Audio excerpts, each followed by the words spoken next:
Kampung Cirende terletak di wilayah Kelurahan Leuwi Gajah, Kecamatan Cimahi Selatan yang tidak jauh dari Kota Bandung.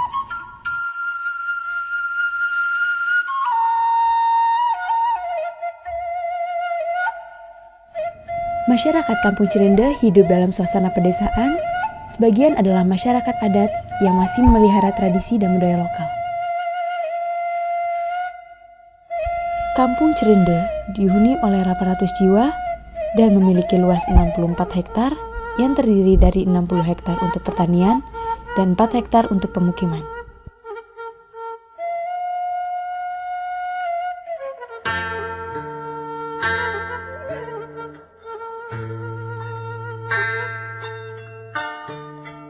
Cirende emang betul sekarang terkenal dengan singkongnya ya, dengan bersingkongnya.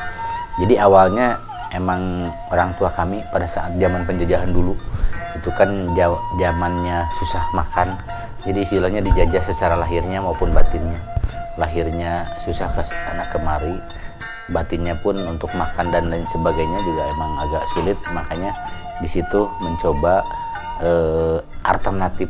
Jangan sampai tergantung pada saat itu ke penjajah, dalam arti sampai menggantungkan diri makan aja ke orang asing. Jadi kami mencoba istilahnya ya, kami mencoba berdikari mandiri mengolah singkong sedemikian rupa sampai jadi makanan seperti sekarang gitu. Pembuatan olahan pangan ini berasal dari kebun sendiri yang ditanam menggunakan pola sistem rotasi, sehingga tidak pernah kekurangan dalam bahan bakunya. Pertama-tama, singkong hasil panen dipisahkan dari tanah. Kemudian, daging dan kulit singkong dipisahkan.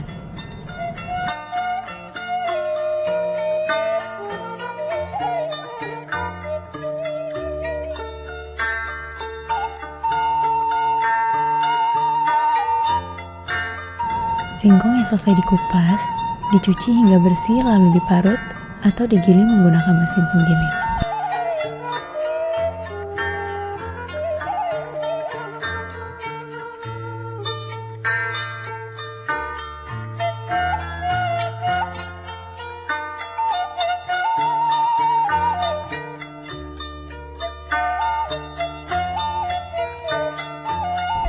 Selanjutnya, singkong yang sudah halus tersebut disiram air dalam satu tempat khusus.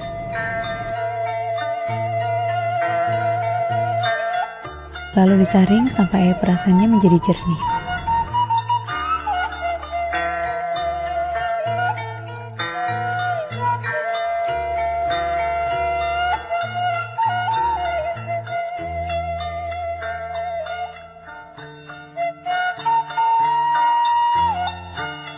Hasil dari perasan singkong tersebut terdapat ampas, dan ampas tersebutlah yang dijemur sampai kering di bawah sinar matahari. Lama penjemurannya tergantung dari terik matahari. Jika tidak turun hujan, akan kering dalam waktu 1 hari.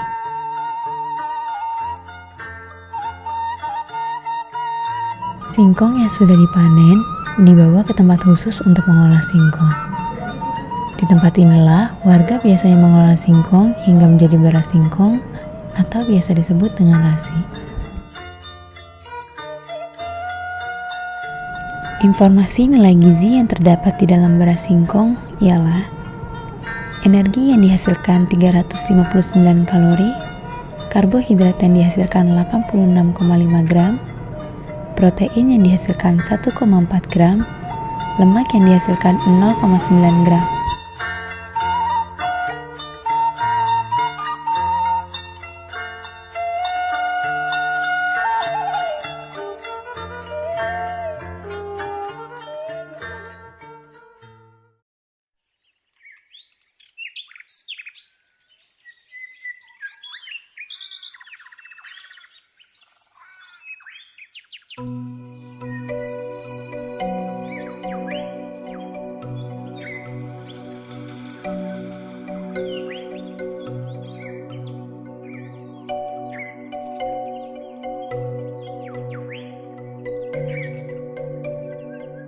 Cirende itu dibangun dengan istilah Sunda, yaitu sarendek saigal sabobot sapihanian, dalam arti gotong royong, bahwa Cirende itu dibangun dengan gotong royong. Tetapi kapan adanya Cirende dibangun oleh siapa itu kita tidak mengetahui itu hal itu. Tetapi banyak cerita yang akan dapat bahwa Cirende diperkirakan sudah berada sekitar tahun 1600-1700-an.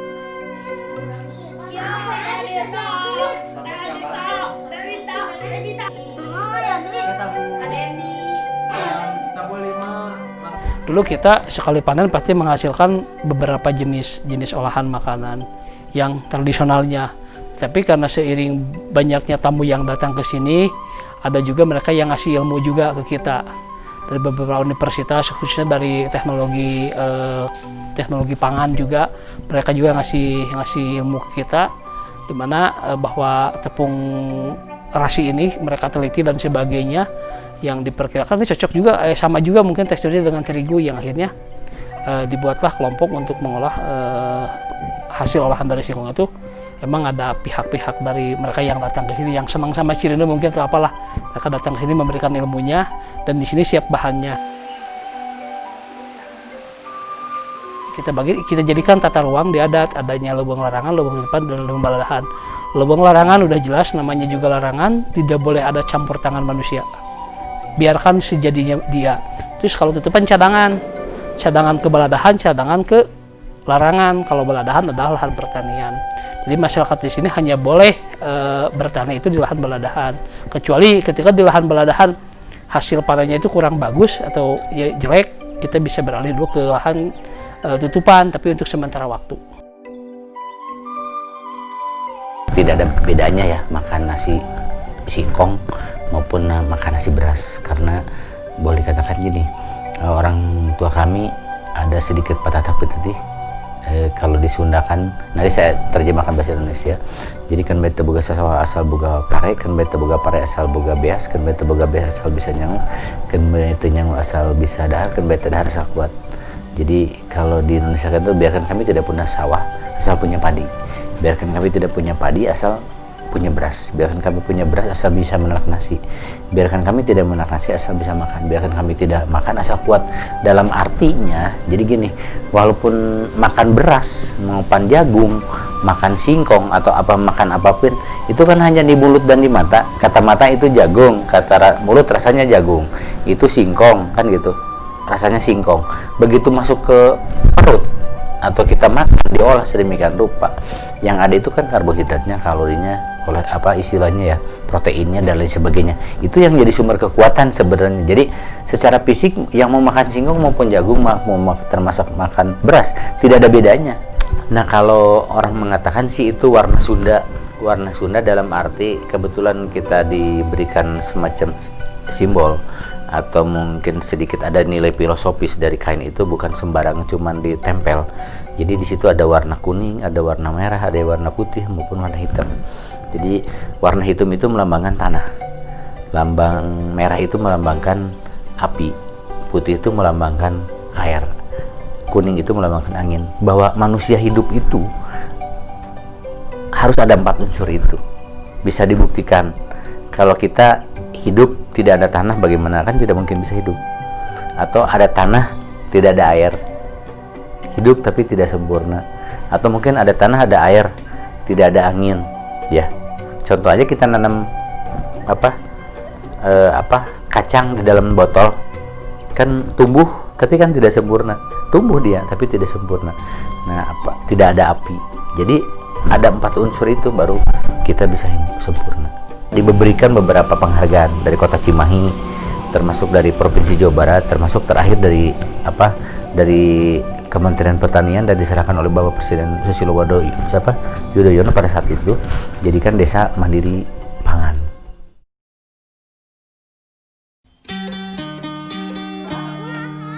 Mata upami bade tuang bade ngarawasan sangu sampai sangu kada dipisah.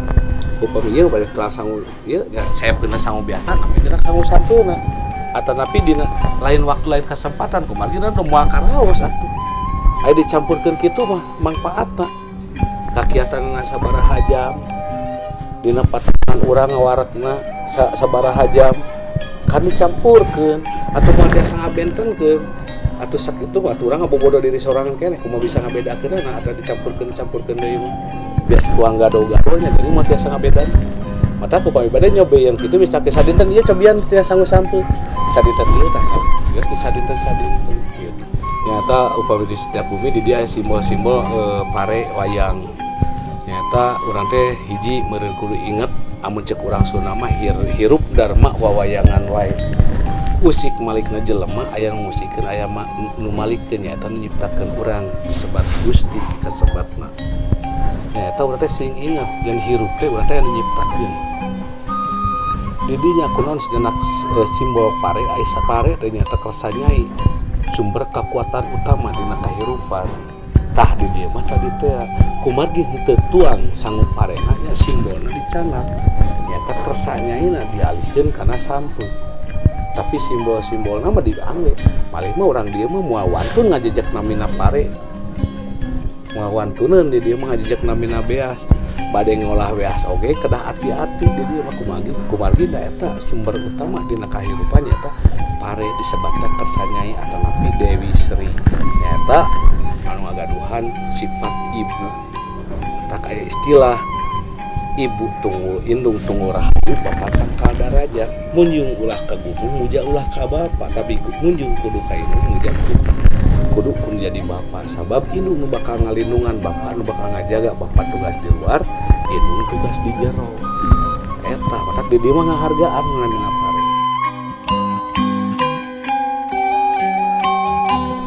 upami kegiatan akang sadedinten nyata hiji mainan akang seperti biasa upami pada melannya akang damel upami kedah ka kebon akang ka kebon upami di kalasan di kampung ieu seur tamu seur anu sumping ka dieu di akademis di PAUD dugikeun ka Universitas Saruming aya akang ngadampingan para tamu kanggo nya sakatan akang oge diajar karena nilai-nilai budaya anu diwariskeun ti leluhur akang paeun akang ge bangga bisa tiasa ngamumule karena naon jadi tipan sepuh aya kabiasana.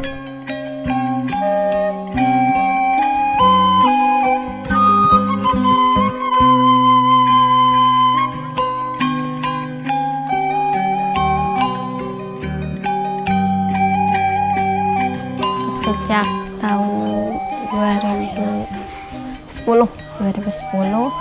pertamanya ada dosen dari Unpad yang ngasih ini pelatihan kayak gitu. Terus ada juga yang pertama itu dari Ibu Ina Cookies. Ibu Ina Cookies itu ngasih kayak bikin cerita gitu. Terus ada bikin kue gitu, nanya bisa bikin apa kalau dari ini.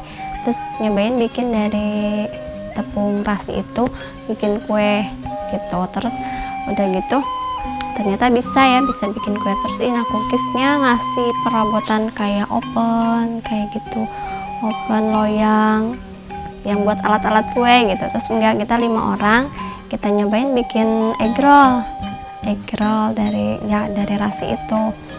Terus dicoba terus asalnya emang gagal terus ya karena belum tahu tekniknya, mungkin harus pakai apa.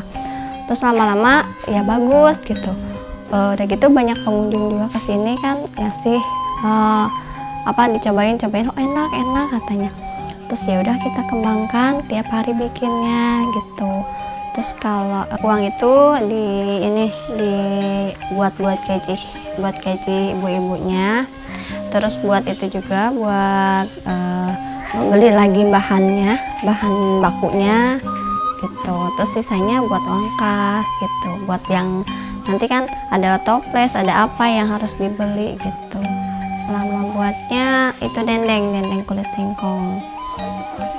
Prosesnya dari mulai direbus dulu, terus direndam kurang lebih 3 hari, terus di blender, digiling, udah gitu dimasaknya kurang lebih pencampuran bahan sama bumbu-bumbu sama ikan itu kurang lebih 3 jam.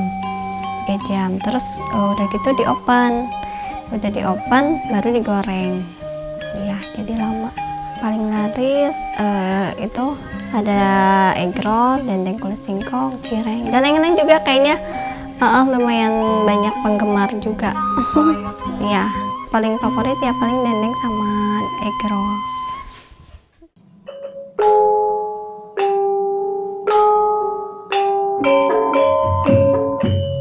Meskipun masyarakat adat Cirende tidak pernah mengkonsumsi beras padi, akan tetapi masyarakat di sana tidak pernah yang namanya kekurangan bahan pangan.